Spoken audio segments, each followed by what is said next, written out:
So in this Keynote tutorial video, I am going to be showing you guys how to add an interactive scatter chart to a Keynote presentation. So once you open up Keynote, just go to the top and press on the chart icon.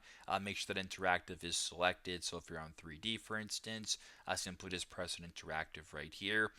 Go to the bottom left to this option right here. This is the chart that you're looking for. You can change the color, of course, if you want as well.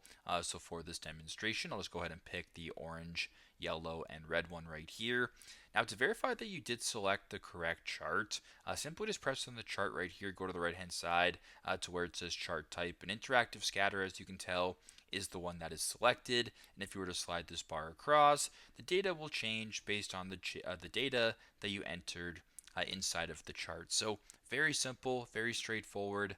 This is how to add an interactive scatter chart to a Keynote presentation. Thanks again for watching, and I hope this video helps.